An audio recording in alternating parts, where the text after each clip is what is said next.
My brothers and sisters, Istikhara is to seek the guidance of Allah in a matter.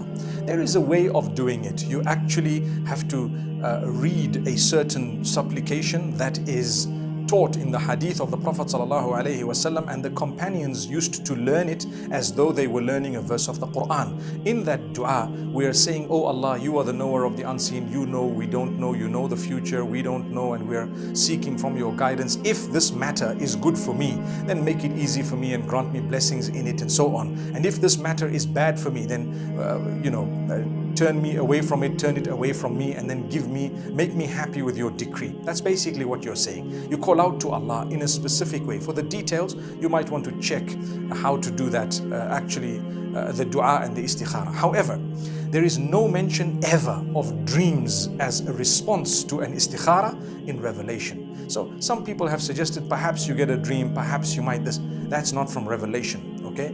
From Revelation, read the meaning of that dua and you will know exactly what you've asked Allah. You told Him, "Oh Allah, if this is good for me, make it easy for me. If this is bad for me, block it from me." So, when you've done the dua, what's the response of your istikhara?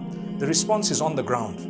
Either things become easier, or certain signs show you that everything's being facilitated, or things are being blocked and stopped, and there's an obstacle and another one and a third one and so on. So if it is made easier, you told Allah that if it's good for me, make it easy for me. He's making it easier for you.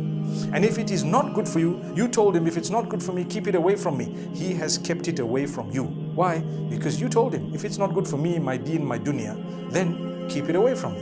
That's why, my brothers and sisters, when Allah has blocked something after you desperately wanted it and you've made an istikhara, that is the response of your istikhara. Alright. Istikhara is not actually revelation from the heaven, and people may make mistakes in interpreting exactly what it is. So if you really feel desperately for something, you can try a few more times. But if you're finding that it's really difficult, I normally suggest set yourself a little deadline, and after that you can walk off and you can continue with your life rather than stop your life forever simply because something you wanted didn't come your way. You may want to try after some time, but don't stop your life for it. If Allah's blocked it, He's blocked it. Now, my brothers and sisters, remember, istikhara is something that we should be doing. We should be asking Allah, "Oh Allah, grant us if this is good for us." People ask a question, how come I made istikhara, I got positive results, I got married, now I'm struggling with my marriage and we're divorcing. Okay, why am I divorcing when my istikhara was positive when I was getting married? My brother, my sister, did you ever say in your dua of istikhara, "Oh Allah, if this marriage is never going to break, then let it happen"? You didn't say that, okay? You said, "Oh Allah, do for me what's better for my deen, my dunya, my akhirah," which means my religion, my livelihood, my worldly life, and my hereafter. If it's good for me in those things, facilitate it for me. If it's not, block it. That's what you said. So perhaps divorce was the best thing for you for many reasons. Number one, maybe you were supposed to become a better person, and maybe you were supposed to become closer to Allah.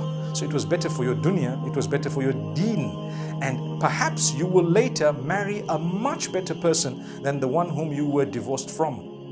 Subhanallah. So you don't know, it was better for you. Allah has never guaranteed that your business will flourish and if the istikhara was positive. Nor has He guaranteed that your marriage will work if the istikhara was positive. He's only telling you what you asked for. It's better for me, my religion, my life, and my hereafter.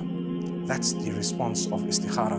And that's why sometimes we do an istikhara, and on top of that we still suffer a loss because Allah knows that was better for us. So let's not be confused on this one.